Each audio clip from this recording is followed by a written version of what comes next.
सदाशिवसमारम्भां शङ्कराचार्यमध्यमाम् अस्मदाचार्यपर्यन्तां वन्दे गुरुपरम्परां. श्रीगुरुभ्यो नमः. 43வது श्लोकम्.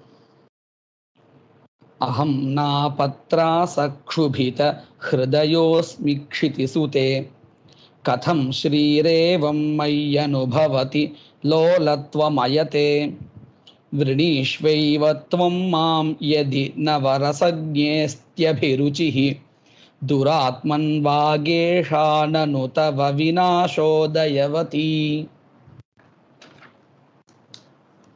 இந்த ஸ்லோகத்திலையும் ராவணன் தான் யார் அப்படிங்கிறத சீதைக்கு தெரிவிக்கிறான்.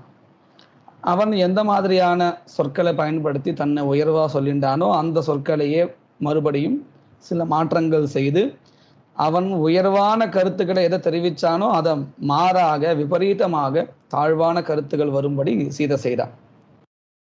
இந்த ஸ்லோகத்தினுடைய பதச்சேதகம் அகம் ந ஆபத்ராச க்ஷுபித ஹிருதயः அஸ்மி க்ஷிதிசுதே கதம் ஸ்ரீஹி ஏவம் மயி அனுபவதி லோலத்வம் அயதே விரணீஷ்வ ஏவ த்வம் மாம் யதி நவரசஜ்ஞே அஸ்தி அபிருச்சிஹி துராத்மன் வாக் ஏஷா நனு தவ விநாசோதயவதி. என்ன சொல்றா, என்ன மாதிரியான ராவணன் விஷயங்களை சொல்றான், அதை எப்படி சீதை மறுக்கிறா அப்படிங்கிறத நம்ம மேற்கொண்டு பார்க்கலாம். ஸ்லோகத்துல முதல் பாதத்திலேயே க்ஷிதி சுதே அப்படின்னு ஒரு பதம் இருக்கு. க்ஷிதி சுதேன்னு என்ன அர்த்தம்? பூமி புத்திரி, ஹே பூமி புத்திரியே சீதையே, அகம் நான் எப்பேற்பட்டவன் தெரியுமோ? ஆபத்ராச க்ஷுபித ஹிருதயா ந அஸ்மி, நான் இப்படிப்பட்டவன் அல்ல. எப்படிப்பட்டவன் அல்ல? ஆபத், ஆபத்துனா நமக்கு தெரியும், ஒரு இடைஞ்சல். திராசஹா அப்படின்னா பயம், க்ஷுபிதஹான கலங்கிய, ஹிருதயா இதயத்தை உடையவன். ஆபத்தினால் பயந்து இதயம் கலங்கியவனாக ந அஸ்மி, அஸ்மின்னு சொன்னா இருக்கிறேன், ந அஸ்மின்னா இருக்கவில்லை, நான் இப்படிப்பட்டவனாக இல்லை. அதாவது நான் ஒரு கோழையாக இருக்கவில்லை, மாறாக நல்ல ஒரு இதயத்தை, அதாவது எல்லாவற்றையும் தாங்கக்கூடியதான ஒரு இதயத்தை கொண்ட மாவீரன், இப்படியாக நான் இருக்கிறேன் அப்படின்னு ராவணன் சொல்றான். கதம் ஸ்ரீஹி ஏவம் மயி அனுபவதி லோலத்வம் அயதே. இது ஒரு கேள்வியா கேட்கிறான். இப்பேற்பட்ட மாவீரன் நான், மயி என் இடத்தில், ஸ்ரீஹி செல்வமானது, லோலத்துவம், இங்க லோலத்துவம்னு சொன்னா ஒரு சந்தோஷம்.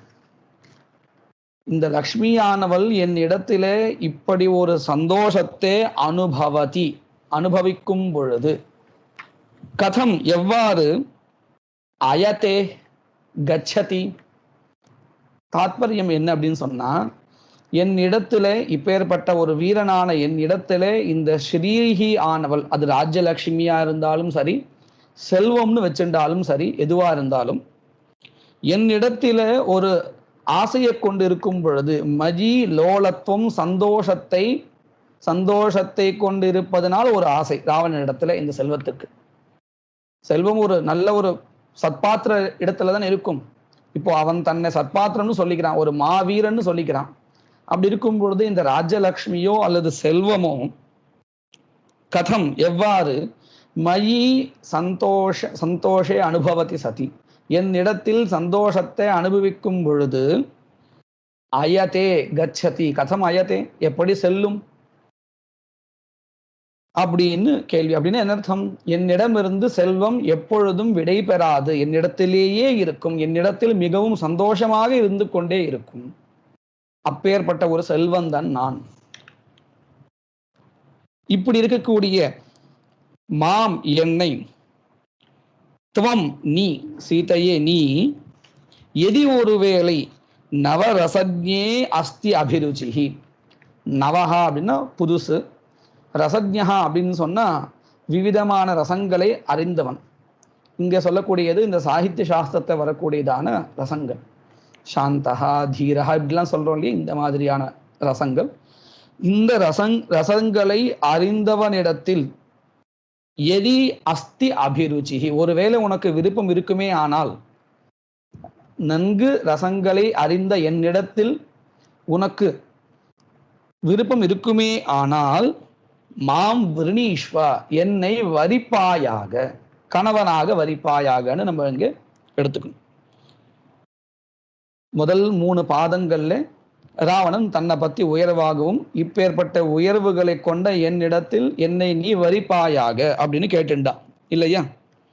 இதை கேட்ட உடனே சீதை பதில் சொல்றா 4வது பாதத்துல, துராத்மன், கெட்ட எண்ணம் கொண்டவனே, துராத்மன் வாக்கு ஏஷா, நீ சொன்ன இந்த சொல்லானது, தவ உனக்கு, வினாசோதயவதீனனும், உன்னுடைய சொற்கள் எதை பிரயோஜனமாக கொண்டிருக்கின்றது என்றால் வினாசத்தை மட்டுமே கொண்டிருக்கிறது பிரயோஜனமாக. உதயவத்தின்னா பலம், பலவத்தின்னு அர்த்தம்.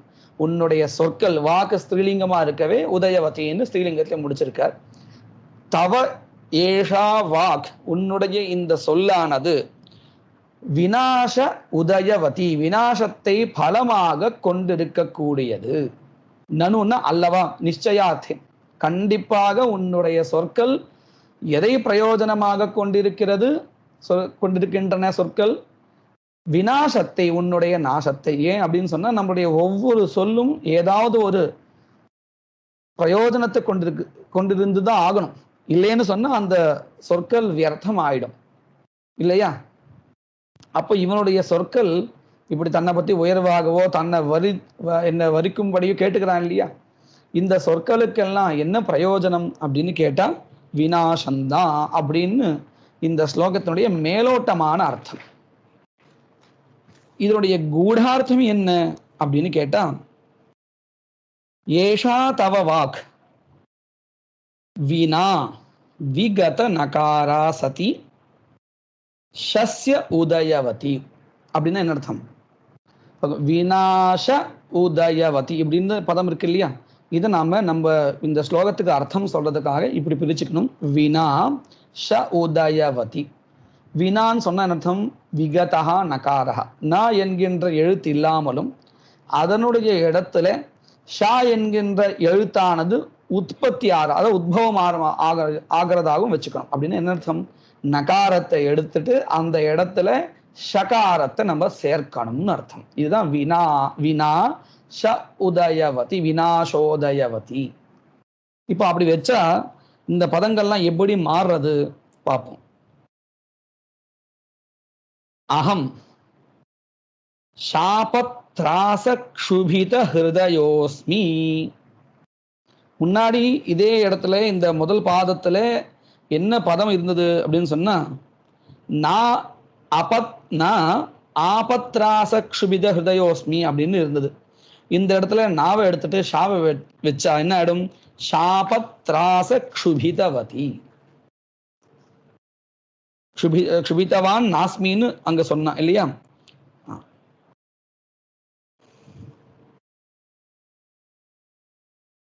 அகம் சாபத்ராச க்ஷுபித ஹிருதயோஸ்மி முதல் பாதத்துல இருக்கக்கூடிய ஒரு பதம், அதை மாத்தியாச்சு. அடுத்தது 2வது பாதத்துல கதம் ஸ்ரீரேவ, 2வது பாதத்துல இந்த நகாரத்தோடு சேர்ந்து சொல்லும்போது எப்படி இருந்தது? மயி அனுபவத்தின்னு இருந்தது இல்லையா. அந்த அனுபவத்தில நகாரத்தினுடைய ஸ்தானத்துல ஷகாரத்தை சேர்த்தா என்ன ஆடும்? மயி அசுபவதி அப்படின்னு ஒரு பதம் கிடைக்கும். அதுக்கப்புறம் 3வது பாதத்துல விரணீஸ்வைவ துவம் மாம் எதி நவரசஜ்ஞே அப்படின்னு இருக்கு இல்லையா. இந்த இடத்துல அந்த பதத்தை, நகாரத்தை நம்ம எடுத்துட்டு சொன்னோம்னா ஷவரசஜ்ஞே அப்படின்னு ஒரு பதம் கிடைக்கும். இப்படி இந்த பதங்கள்லாம் சொல்லியாச்சு இல்லையா? இந்த பதங்களுக்கெல்லாம் அர்த்தம் பார்த்தா என்ன கிடைக்கும்? கண்டிப்பா நமக்கு தெரியும், விபரீதமான அர்த்தம் தான் கிடைக்கும். அந்த விபரீத அர்த்தம் என்னது அப்படின்னு நம்ம பார்க்க போறோம். இந்த முதல் பாதத்துல இருக்கக்கூடிய பதம் என்னது அப்படின்னு சொன்னா, சாபத்ராச க்ஷுபித ஹிருதயா அப்படின்னு இருக்கு. அப்படின்னு என்ன அர்த்தம்? சாபத்தினால் பயம் ஏற்பட்டிருக்கு, திராசகா, அதனால கலங்கி போயிருக்கான். க்ஷுபிதா அப்படின்னா கலங்கப்பட்டவன், அப்பேற்பட்ட இதயத்தை கொண்டவன். யாரிடமிருந்தோ அவனுக்கு சாபம் கிடைச்சிருக்கு, அந்த சாபத்தினால ஒரு பீதி ஏற்பட்டிருக்கு, பீதியினால கலங்கிய ஹிருதயத்தை கொண்டவனாக இருக்கிறேன் அகம், இப்படின்னு அர்த்தம் கிடைக்கும். நமக்கு புராணத்துல தெரியும், நந்திகேஸ்வரர் கிட்ட ராவணனுக்கு சாபம் கிடைச்சிருக்கு, இந்த மாதிரி பல பேர்கிட்ட சாபம் கிடைச்சிருக்கு. ஏன் இப்போ கூட சீதை கூட நிறைய சாபத்தை கொடுத்துட்டே இருக்கா இல்லையா? இந்த சாபங்களால அவனுக்கு வெளியில சொல்லலைன்னா கூட உள்ளுக்குள்ள ஒரு பயம் இருந்துட்டே இருக்கு. அந்த பயத்தினால என்ன நடக்குமோன்னு ஒரு கலங்கமும் இருக்கு ஹிருதயத்துல. அப்பேற்பட்டவனாக நான் இருக்கிறேன். சாபத்ராச க்ஷுபித ஹிருதயா அஸ்மி. முதல் பாதத்துல இருக்கக்கூடிய ஒரு பதத்துக்கு நாம அர்த்தம் சொல்லிட்டோம். இதுக்கப்புறம் ரெண்டாவது பாதத்துல மயி அனுபவத்தின்னு முன்னாடி இருந்தது, அதுல அசுபவதி. என்ன அர்த்தம் வருது இந்த இடத்துல மாத்தினா அப்படின்னு கேட்டா, நான் ஒரு அசுபவானா இருக்கேன், அதாவது மங்களம் பொருந்தியவன் அல்ல, நன்மைகளை கொண்டவன் அல்ல. இப்படி இருக்கும் பொழுது கதம் எவ்வாறு ஸ்ரீஹி லோலத்துவம் அயதே, அதாவது மற்ற இடத்துல போகாம எப்படி இருப்பா? கண்டிப்பா என்னை விட்டு போயிடுவா. ஏன்னா நான் யாரு? அசுபவான். மங்களங்களை நிறைய நல்ல காரியங்களை செய்யலை, அப்படி செய்யாத அசுபவானாக இருக்கக்கூடிய என்னிடத்துல கதம் ஸ்ரீஹி பவேத் லோலத்துவம் சாபிலாஷத்துவம் கதம் அயதே. அதாவது முன்னாடி சொல்லும் பொழுது சந்தோஷத்தை அனுபவிப்பால் ஸ்ரீஹின்னு இருந்தது, அல்லது கதம் லோலத்துவம்னா இங்க சஞ்சலத்துவம். இந்த லக்ஷ்மிக்கு ஒரு குணம் உண்டுன்னு சொல்லுவா, செல்வமானது ஒரு இடத்துல தங்காது.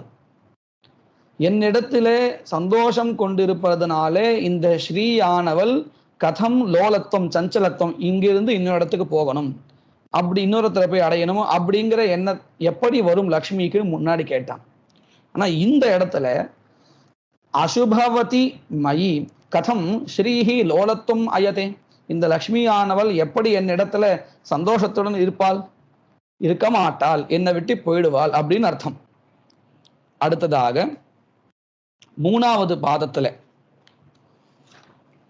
விரணீஸ்வ ஏவம் துவம் மாம் யதி நவரசஜ்ஞே அஸ்தி அபிருச்சின்னு சொன்னான். இப்போ நம்ம அந்த இடத்துல ஷவரசஜ்ஞே அஸ்தி அபிருச்சிஹி அப்படின்னு சொன்னா என்ன அர்த்தம் பாருங்க. குணபஹா ராட்சசகான்னு அர்த்தம். ஒருவேளை ராட்சசன் இடத்துல நீ விருப்பம் கொண்டிருப்பேயே ஆனால் என்னை நீ வரிப்பாயாக. கண்டிப்பாக யாரும் அந்த இடத்துல இன்னும் சொல்ல போனா மாம்சத்தை சாப்பிடுபோல்னு அர்த்தம். அந்த மாதிரியான ரசத்தை நீ விருப்பம் கொண்டிருப்பேயே ஆனால் நீ என்னை வரிப்பாயாக. விரணீஸ்வ, என்னை நீ வரிப்பாயாக அப்படின்னு சொன்னா கண்டிப்பா சீதை அவளை வரிக்க மாட்டா. ஏன்னா ரசஜ்ஞான்னா எந்த மாதிரி சாத்விக ரசஜ்ஞா தானே நம்ம எடுத்துப்போம். இந்த ராட்சச கௌணப கிரவ்யாத் அப்படின்னு இருக்கு அமரத்துல. அந்த மாதிரியான ரசஜ்ஞால யாரும் விருப்பப்பட மாட்டான் இல்லையா? அப்படி இருக்கும் பொழுது எதி அப்படின்னு சொல்லும் பொழுதே அவனுக்கே தெரிகிறது இந்த மாதிரியான விருப்பம் ஏற்படாது சீதைக்கு. அப்படி இருக்கும் பொழுது எதி நவரசஜ்ஞான்னு சொன்னான், அதை ஷவரசஜ்ஞா மாத்தி ஷவரசஜ்ஞனா இருந்தால் நீ என்னை வரிப்பாயாக அப்படின்னு சொன்னா இல்லையா? இது நடக்காத விஷயம்னு தெரிஞ்சு போச்சு. இப்படி ராவணன் தன்னை பத்தி சொன்ன விஷயங்களை எந்த பதங்களை வச்சு சொன்னானோ அதே பதங்களை ஒரு எழுத்தை எடுத்து, இது அதிருத்தாட்சரன் பேரு, நகாரத்தை எடுத்துட்டு அதனுடைய இடத்துல ஷகாரத்தை சேர்த்து அவனுடைய நிலையை புரிய வைக்கும்படி அவனுடைய தாத்பரியம் என்னவோ அதுக்கு விபரீதமான தாத்பரியத்தை சீதா அவனுக்கு சொல்லி வச்சிருக்க. அடுத்த ஸ்லோகம். न जात्वा पद्भिर्मे दशरथ कुमारात् क्षितिसुते नराशाः सर्वे मय्यभिरतिजुषोऽत्यन्त सुहृदः अनष्टश्रीर्मद्वत्क इह नयतो शेष विपदाः खलत् खलत्वद्वक्त्रे यत्प्रलपन मनन्यास्पदमिदम्. இந்த ஸ்லோகத்துடைய பதச்சேதः न जातु आपत् भीहि मे दशरथ कुमारात् क्षितिसुते नराशाः सर्वे मयि अभिरतिजुषः अत्यंत सुहृदः अनष्टश्रीः मद्वत् कः इह नयतः अपेत विपदाः खल त्वद्वक्त्रे यत् प्रलपनम அனன்யாஸ்பதமிதம். இப்படின்னு பதச்சேதா. இந்த ஸ்லோகத்தில் என்ன சொல்றான் ராவணன் அப்படின்னு கேட்டா, முதல் பாதத்திலேயே கடைசியில ஒரு பதம் இருக்கு, க்ஷிதிசுதே. போன ஸ்லோகம் மாதிரி இங்கேயும் சம்போதன பிரதமா. க்ஷிதிசுதே பூமி புத்திரியே, எனக்கு தசரத குமாராத், தசரதஸ்ய குமாரா தசரத குமாரா தஸ்மாத் தசரத குமாராத், தசரதருடைய புத்திரனாகிய ராமனிடமிருந்து, ஜாது நித்தியம் எப்பொழுதும், ந ஆபத்து எனக்கு ராமனிடமிருந்து எப்பொழுதும் ஒரு ஆபத்து இருந்ததில்லை, பீஹி பயம் இருந்ததில்லை, மே எனக்கு ராவணனுக்கு, தசரத குமாராத்து ந இல்லை எது இல்லை, ஜாத்து எப்பொழுதும், ஆபத்து பீஹி ஆபத்தோ அல்லது ஆபத்தினால் வரக்கூடிய அந்த பயமோ இரண்டும் இருந்ததில்லை. நான் அப்பேற்பட்ட வீரன் அர்த்தம். அது மட்டும் இல்லை, ஏன் இவனுக்கு இவ்வளோ ஒரு தைரியம் வருது, ராமன் கிட்ட இருந்து எனக்கு பயம் இல்லை அப்படின்னு. ராமன் ஒன்றும் சாதாரண ஆள் இல்லையே, கேள்விப்பட்டிருப்பான் தானே அப்படின்னு கேட்டா, அதுக்கு அடுத்த வரையில பதில் வருது நமக்கு. நராஷாகா சர்வே, நராஷாகா அப்படின்னா நரமாம்சத்தை உண்ணுகின்ற அசுரர்கள் அர்த்தம். நராஷாகா சர்வே எல்லாரும், எல்லா ராட்சசர்களும், மயி என் இடத்தில், அபிரதி ஜுஷா ஆசையோடு சேவை செய்கின்றவர்களாக இருக்கிறார்கள். எப்பேற்பட்டவர்கள் அவர்கள், அத்தியந்த சுஹுருதா எனக்கு தேவையா என்னுடைய நன்மையை மாத்திரம் மிகவும் விரும்புகின்ற, சுஹுருதா நல்லோர்கள் நண்பர்கள், அத்தியந்த சுஹுருதா நராஷாகா சர்வே நல்லோர்கள் என்னுடைய நண்பர்கள் எல்லாரும், இந்த ராட்சசர்கள் என்னிடத்திலே மிகவும் பிரீதியை சேவிக்கிறார்கள். இதுதான் அவனுடைய பலம் அப்படின்னு தான் நினைச்சுட்டு இருக்கான். இவர்கள் எல்லாம் என்னை ரொம்ப விரும்புகிறார்கள், இவர்கள் எனக்கு பக்கபலமாக இருப்பார்கள். இதனால தான் அவனுக்கு ஒரு தைரியமும் வருது. என்னென்னு, ராவனிடமிருந்து எனக்கு எந்த விதமான பயமோ அல்லது ஆபத்தோ இல்லை. அது மட்டும் இல்லை, என்கிட்ட நிறைய செல்வம் இருக்கு, ராஜ்யலட்சுமி இருக்கு. அனஷ்டஸ்ரீஹி, அனஷ்டா ஸ்ரீஹி யஸ்மின், யாரிடத்தில் லக்ஷ்மியானது குறையில்லாமல் இருக்கிறதோ அவன், நான் அப்பேற்பட்ட நான். மத்வத்து என்னை போல, கஹா இஹ இந்த இடத்தில், நயதா அபேத விபதாக, நயதா நயஹான்னு சொன்னா நீதி தர்ம, இந்த தர்மத்திலிருந்து விலகாததுனால அப்படின்னு தன்னை சொல்லிக்கிறான். தர்மத்திலிருந்து விலகாததால, நீதியிலிருந்து விலகாததால, அதனால எனக்கு என்ன ஏற்பட்டிருக்கு, அபேத விபத். இந்த இடத்துல அபேத விபதாகான்னு படிச்சிருக்கோம், ஆனா அந்த இடத்துல அபேத விபத்துன்னு படிக்கும். படிச்சுட்டு அந்த இடத்துல ஆஹ அப்படின்னு தனியா பிரிச்சுக்கணும் ஒரு பதத்தை. ஏன்னா இது ஒரு விசேஷமான பிரயோகம். எப்படின்னு கேட்டா, ஆஹ அப்படின்னு ஒரு பதம் உண்டு. இந்த பதம் எதுக்குன்னு சொன்னா, ஒரு ஆச்சரியத்துல, ஒரு கோபத்துல சொல்லக்கூடியதான அப்படின்னு சொல்றோமா இல்லையா, அந்த மாதிரி அர்த்தத்துல இங்க இருக்கு ஆஹ. அதையும் சேர்த்தே எழுதியிருக்க இந்த கவி. நம்ம ஒரு ஒரு க்ஷணம் கொஞ்சம் ஏமாந்துட்டோம்னு சொன்னா அந்த ஆச்சரியங்கள்லாம் அனுபவிக்க முடியாத போயிடும். பதச்சேதம் பண்ணும் பொழுது நானும் அபேத விஷதாக தானே படிச்சேன், கவனிக்கல. இப்ப கவனிக்கும் பொழுது தெரிகிறது, இந்த இடத்துல அபேத விபத், ஆஹ அப்படிங்கிற தனி பதம். அது அதுல இருந்து ஆரம்பிச்சு சீதையுடைய பதில். அப்படின்னு நம்ம நல்லா மனசை வாங்கிக்கணும். இப்போ இந்த ராவணன் என்ன சொல்றான், நான் என்னிடம் செல்வம் குறையற்று இருக்கிறது, இக இந்த பூலோகத்துல மத்வத்து என்னை போல கஹா நயதா அபேத விபதா, தர்மத்தை அனுஷ்டிப்பதனாலையும் இந்த நீதியை பரிபாலனம் பண்றதுனாலையும் எல்லா ஆபத்துகளையும் தொலைத்திருக்கிறேன். எல்லாத்தையும் இப்போ அவன்கிட்ட எந்த ஒரு ஆபத்தும் கிடையாது. வஸ்துதா யாரு எதிலிருந்து பயப்படுறானோ அதுதான் மறுபடியும் மறுபடியும் சொல்லிட்டே இருப்பான். அவனுக்கு இப்ப ஆபத்து வந்துடுதுன்னு தெரிஞ்சு போயிடுது. கடந்த 4 ஸ்லோகங்களா பார்த்தா எனக்கு ஆபத்து இல்லை, எனக்கு பயம் இல்லை, எனக்கு ஆபத்து இல்லை இப்படி சொல்லிட்டே இருக்கான். ஏன்னா உண்மையில பயந்துட்டான்னு அர்த்தம். யாரு எதை சொல்லிட்டே இருக்கான மறுபடியும் மறுபடியும் இல்லைன்னு அது அவன் மனசுல பதிவாயிடுத்துன்னு தான் அர்த்தம். அதைத்தான் சொல்லிட்டே இருக்கான். போன ஸ்லோகத்தையும் எனக்கு விபத்து இல்லை, பயம் இல்லை அப்படின்னா இந்த ஸ்லோகத்தையும் அதான் சொல்லிட்டு இருக்கான். பதங்கள் மாறுறதே தவிர்த்து அவனுடைய தாற்பயம் மாறல. அதுக்கு காரணம் என்ன? கவி இத என்ன சொல்றார், அவன் பயந்தாச்சு. அவன் மனசுக்குள்ள ராமன் கிட்ட இருந்து வரக்கூடிய ஆபத்து என்னன்னு தெரிஞ்சாச்சு. அதனால அவனுக்கு இந்த க்ஷுபிதா கலங்கியவனா இருக்கான். அதனாலதான் மறுபடியும் மறுபடியும் அதையே சொல்லிட்டு இருக்கா. சீதையுடைய பதில் சொல்லும் பொழுது கூட நீ பிரலபனம் பண்ற, நீ பாஷணம் பண்றேன்னு சொல்லல, பிரலபனம் உலர்றேன்னு சொல்றா சீதை. ஏன்னா கேட்கறவாள்தான் தெரியும், பேசுறவா மறுபடியும் ஒரே விஷயத்த சொல்லிட்டே இருக்கான் அப்படின்னு. கேட்கவா அதை கவனிச்சானா தெரிஞ்சு போயிடும், இவன் வளர்றான், ஏதோ ஒரு கஷ்டத்துல இருக்கான்னு தெரிஞ்சு போயிடும். சீதைக்கு தெரிகிறது. அதனாலதான் ஒவ்வொரு தடவையும் பதில் சொல்லும் பொழுது உன்னுடைய பிரலபனம், பாஷணம்னு சொன்னாலும் பிரணப்பணம் சொன்னாலும் அந்த ஸ்லோகத்துல எந்த இடைஞ்சலும் வந்துட்டு போறது இல்லை. மினக்கட்டு பிரலபனம்னு போறது எதுக்காக? அவனுடைய நிலை அப்படி இருக்குன்னு தெரிவிக்கிறதுக்காக கவி பண்ற ஒரு சாமர்த்தியமான வேலை இது. இப்படி நயதா அபேத விபதாக, தர்மத்தை நான் அனுஷ்டிப்பதனால எல்லா ஆபத்தைகளும் தொலைத்தவனாக இருக்கிறேன் அப்படின்னு தன்னை பத்தி சொல்லிக்கிறான். சீதை அப்படின்னு அதுக்கு ஆரம்பிக்கிறார். ஒரு கோபத்தோடையோ ஒரு ஆச்சரியத்திலேயோ சொல்லக்கூடிய ஒரு பதம் இது. என்ன சொல்றா? கல துஷ்டனே துவத்வக்த்ரே எத் பிரலபனம். பாருங்க, இப்பதான் சொன்னேன் எத் பிரலபனம், பாஷணம். பாஷணம்னு சொல்றது இல்லை, சொல்லாமே எத் பாஷணம் சொன்னா ஸ்லோகத்துல எந்த ஒரு சந்தஸ் பேதமும் வந்துட போறது இல்லை, ஸ்லோகத்துக்கு சந்தஸ் பங்கம் வரவே போறது இல்லை. ஆனா மெனக்கட்டு கவி இந்த பதத்தை போறது தாற்பயம் என்ன, அவனுடைய நிலை என்னன்னு அப்படிங்கிறத சீதையின் வாயிலாக நமக்கு தெரிவிக்கிறார். இதுதான் கவியுடைய சாமர்த்தியம். எந்த இடத்துல எந்த பதம் பிரயோகம் பண்ணினால் அங்க இருக்கக்கூடியதான நிலை நமக்கு தெரிய வரும் அப்படிங்கிறத ரொம்ப சரியா புரிஞ்சுட்டு இந்த கவி எழுதுறார்.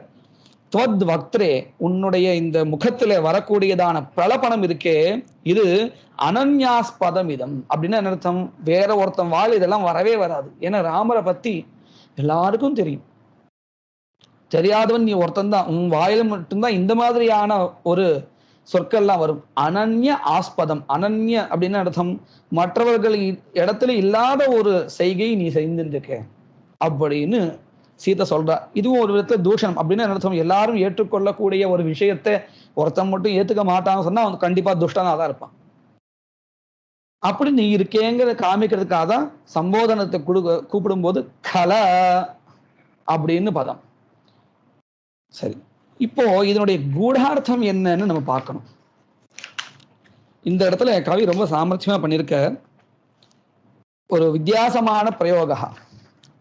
எப்படின்னு பாருங்க, எத் பிரலபனம் இருக்கு இல்லையா, அதுக்கப்புறம் ஒரு பதம் இருக்கு, அனன்ய ஆஸ்பதமிதம் அப்படின்னு. ஆனா நீ பிளஸ் ஆஸ்பதம் ஞாஸ்பதம் அப்படின்னு படிக்கணும். இது சம்ஸ்கிருதம் படிச்சுட்டு நம்ம படிக்கும் பொழுது இங்க என்ன சந்தி இருக்கு, என் சந்தின்னு இருக்கு, அதெல்லாம் நம்ம தெரிஞ்சுக்க முடியும். இன்னும் கொஞ்சம் ருச்சியா படிச்சுக்க முடியும். நீ பிளஸ் ஆ சேர்த்தா என்ன ஆயிடும்? ஞா அப்படின்னு ஆயிடும் இல்லையா? சுதி உபாசியா, சுத்யுபாசியான்னு அங்க ஊ வருது இல்லையா, அந்த மாதிரி இங்க நீ பிளஸ் ஆ ஞா அப்படின்னு ஆயிடும். ஆனா ஞாஸ்பதம் சேர்த்தா அனன்யாஸ்பதம் அப்படின்னு வரும். அப்படின்னு என்ன அர்த்தம்? ஆனா அப்படின்னா நான் இல்லாமல். ஆனா நீ ஆஸ்பதம், நீங்கிற எழுத்துக்கு அங்கே ஸ்தானம், அதாவது நீங்கிற எழுத்து அங்க வர வேண்டும். நீனுடைய ஸ்தானத்துல நீ அப்படிங்கிற ஒரு எழுத்து வரணும் அப்படின்னு அர்த்தம். முன்னாடி எப்படி முந்தின ஸ்லோகத்துல நாம நாங்கிற எழுத்தை எடுத்துட்டு ஷாங்கிற எழுத்தை சேர்த்துட்டோம் இல்லையா, அதை போல இந்த இடத்துல நாங்கிற எழுத்தை எடுத்துட்டு நீங்கிற எழுத்தை நம்ம சேர்த்துக்கணும். சேர்த்தா என்ன கிடைக்கும்? எந்த மாதிரியான பதங்கள் கிடைக்கும் பாருங்க. நஜாத்வாபீர்மே அப்படின்னு இருக்கு இல்லையா, அந்த இடத்துல நான் இருக்கு, அந்த இடத்துல நீ வச்சு சொன்னா நிஜாத்வாபீர்மே. நிஜ நிஜ நிஜான்னு சேர்த்துக்கணும். அதாவது அந்த ஸ்லோகத்துல ந ஜாத்து அப்படின்னு இருக்கு இல்லையா, அந்த இடத்துல நகாரத்தினுடைய ஸ்தானத்துல நீ வச்ச என்ன ஆயிடும்? நிஜாத்துன்னு ஆயிடும். அந்த தூ தனியா எடுத்துடணும். இப்போ பதம் எப்படி கிடைக்கும்? நிஜா தூ ஆபத்பீர்மே அப்படின்னு கிடைக்கும். இதுக்கு என்ன அர்த்தம் நம்ம படிக்கலாம், பின்னாடி பார்க்கலாம். அதுக்கு அடுத்தது நராஷாஹா சர்வே அப்படின்னு ரெண்டாவது பாதத்துல இருக்கு. முதல் பதம் நராஷாஹா, அந்த இடத்துல நாவை எடுத்துட்டால் நிராஷாஹா சர்வே. இந்த நிராஷாகன்னு சொல்லும் பொழுது ஏதோ என்ன நமக்குன்னு சில அர்த்தம் புரிய வருது, சாமானியமா பாஷை தெரிஞ்சதுனால என்னங்கிறது நம்ம மேற்கொண்டு பார்க்க போறோம். அதுக்கப்புறம் அனஷ்டஸ்ரீஹின்னு இருக்கு, அந்த நாளை நம்ம எடுத்துட்டு நீ வச்சா அனிஷ்டஸ்ரீஹி. இதுவும் நமக்கு அந்த அனிஷ்டன்னு பதம் கேட்கும் பொழுதே என்னவோ வருதுன்னு தெரிஞ்சு போயிடுது. அதுக்கு அடுத்தது நயதகான் இருக்கு, அந்த இடத்துல நான் எடுத்து நீ வச்ச நியதகா. இப்போ இதுக்கெல்லாம் என்ன அர்த்தம் அப்படின்னு நம்ம பார்க்க போறோம். ராவணன் முதல்ல என்ன சொன்னா, எனக்கு நித்தியம் ராமனிடமிருந்து ஒரு ஆபத்தும் கிடையாது, ஒரு பீதியும் கிடையாதுன்னு சொன்னான். இப்போ என்ன அடுத்து? நிஜா தூ ஆபத்பீஹி. நிஜான்னா தன் செயல்களால தனக்கு ஏற்பட்டதான ஒரு தன் சம்பந்தமான ஒரு பீதி. என்ன பீதி? தப்பு பண்ணிட்டான், தப்புலிருந்து விலகவும் இல்லை, அதுக்கு பிராயஷ்சித்தம் என்ன உண்டோ, சீதையே ராமன் இடத்துல ஒப்படைச்சிட்டு சரணாகதி ஆறது தான், அது பண்ணலை, அதனால தனக்கு ஒரு ஆபத்து வந்துடுது. நிஜ ஆபத், ஆபத்துங்கிறது ஸ்திரீலிங்க சப்தமா இருக்கிறதுனால நிஜா ஆபத். பீஹி மே, என்னுடைய ஆபத்தின் வசமாக எனக்கு பயம் ஏற்படுறது. யார்கிட்ட இருந்து இதெல்லாம் ஏற்படுறது? தசரத குமாராத்து, தசரதருடைய புத்திரனாகிய ராமனிடம் இருந்து எனக்கு ஏற்பட்டிருக்கக்கூடிய ஆபத்து இருக்கே, மரணம்ங்கிற ஒரு ஆபத்து, அதனால எனக்கு பீஹி பயம் ஏற்படுகிறது அப்படின்னு அர்த்தம் வந்துடுது. முன்னாடி என்ன சொன்னா, இந்த ராட்சசர்கள்லாம் என் இடத்துல ரொம்ப பிரீத்தியோடு இருக்கா அப்படின்னு சொன்னா இல்லையா. இப்ப என்ன அடுத்து? நிராஷாகா சர்வே, எல்லா ராட்சசர்களும் அத்தியந்த சுகிருதா, என்னுடைய நண்பர்களும் என்னுடைய நலனை விரும்புபவர்களும் இப்ப என்ன ஆயிட்டா? நிராஷாகா சர்வே, எல்லாரும் ஒரு ஏமாற்றத்தோடு இருக்கலாம். நிராஷாகா ஏன் அப்படின்னு கேட்டா, இந்த அத்தியந்தம் சுகிருதகான் தானே சொன்னார். இந்த ராவணனுடைய நண்பர்கள் ராவணனுடைய இறப்பை ஏற்றுக்கொள்வார்களா? ஐயோ இப்படி ஆயிடுத்தே, நாம நினைச்சோமே இவர் நம்ம குலத்துல ஒரு பெரிய ராஜா வருவார், நம்மளை எப்பொழுதும் பாதுகாப்பாக வைத்துக் கொள்வார்னு நினைச்சிருந்தா இல்லையா. அந்த அந்த ஒரு ஆசையெல்லாம் போயிடுது. இவருக்கு ஒரு மரணம் வரப்போறதுன்னு எல்லாருக்கும் தெரியும். என்னதான் நண்பர்களாக இருந்தாலும் இந்த ராவணனுக்கு ஒரு கெடுதல் வரும் பொழுது அவங்க கண்டிச்சிருக்கணும், ஆனா அதை பண்ணலை. ஆனா அவங்க அங்க ராட்சசர்களா இருந்தாலும் நண்பர்கள், அதனால ராவனுடைய ஒரு அழிவை அவங்க விரும்ப மாட்டாங்க. அதனாலதான் அவங்க நிராஷாகா சர்வே. இந்த ராட்சசர்கள்லாம் எப்படி இருக்கான்னா, மயி நிராஷாகா சர்வே, என் இடத்துல எல்லாரும் ஏமாற்றத்துடன் காணப்படுகிறார்கள். ஐயோ இந்த ராவணன் வீழ்ச்சி அடைய போகிறானே, நாசமாக போகிறானேன்னு நிராச உடையவர்களாக இருக்கிறார்கள். அடுத்தது மூணாவது பாதத்திலே அனஷ்டஸ்ரீஹி. அனஷ்டஸ்ரீஹின்னு முதல்ல தன்னை சொல்லிட்டான். என் இடத்துல செல்வமானது எப்பொழுதும் குறைவில்லாமல் இருக்கிறது. ஆனா இப்போ நாங்கிறது நீயா மாத்தியாச்சு, அனிஷ்டஸ்ரீஹி. என் இடத்துல இருக்கக்கூடியதான அந்த ஸ்ரீஹி ராஜலட்சுமிஹி இப்ப எப்படி இருக்கா? அனிஷ்டாயா இருக்கா. இவன் இடத்துல இருக்கிறதுக்கு விருப்பம் இல்லை. ஏன்னா எந்த வீரன் நல்ல ஒழுக்கங்களோடு இருக்கானோ, நல்ல மார்க்கத்துல போறானோ, நியாயமான மார்க்கத்துல அவனிடம் தானே செல்வம் இருக்குன்னு ஆசைப்படுவா. இவனோ இப்ப நிறைய தவறுகளை பண்ண ஆரம்பிச்சிருக்கான், அதனால இவனிடத்துல அனிஷ்டையோடு இருக்கிறாள் ஸ்ரீ அப்படின்னு தன்னை விட்டு விலக போறான்னு தெரிஞ்சு போச்சு. அனிஷ்ட ஸ்ரீஹி, இப்பேற்பட்ட செல்வம் விரும்பாத என்னை போல ஒரு மோசமான ஆள் யாராவது உண்டா? மத்வத்கா யாரு இருக்கானா? யாரும் இல்லை, நான் தான் மோசமான ஆள்னு அர்த்தம். தன்னை தானே சொல்லிக்கிறான். நயதகா அப்படின்னு சொன்னா நியதகான்னு மாத்திக்கணும். நகாரத்தை நிகார் நீ அப்படின்னா மாத்திக்கணும். அப்படி மாத்திண்டா என்ன எடுத்து நியதகா. நியதகான நித்தியம், நித்தியமும் என் இடத்துல லக்ஷ்மி இருக்கிறது விருப்பப்படலே, ஆபத்தோடு நான் இருந்து கொண்டு இருக்கிறேன். அதாவது அபேதாக அப்படிங்கிறது இப்போ இந்த இடத்துல உபேதாகான்னு வச்சுக்கணும். அதாவது எப்பொழுதும் என் இடத்துல ஆபத்து இருந்துட்டே இருக்கு. நியத உபேதா அப்படின்னு அர்த்தம். நித்தியமும் இந்த க்ஷணம் இருக்கா, அடுத்த க்ஷணம் ஆபத்து போயிடுத்துங்கிறது இல்லை. எப்போ ஆபத்து போகும், சரணாகதி பண்ணா மட்டும்தான். ஆனா அந்த பண்ணாததுனால ஒவ்வொரு க்ஷணமும் இவனுக்கு என்ன இருக்கு, ஆபத்து இருந்துட்டே இருக்கு. நியத உபேத ஆபத். நித்தியமாக என் இடத்துல இந்த ஆபத்தானது குடிக்கொண்டிருக்கு. இப்படியாக ராவணன் சொன்ன அந்த பதங்களை உபயோகிச்சு சீதை அவனுக்கு உபதேசம் பண்றவன், நல்லதை சொல்ற மாதிரி, அதே சமயத்துல அவனை நிந்தனையும் பண்ற மாதிரி ரொம்ப சாமர்த்தியமா இந்த ஸ்லோகத்தை கவி அமைச்சிருக்கார். மேற்கொண்டு ஸ்லோகங்களை வருங்காலத்துல நம்ம பார்க்கலாம்.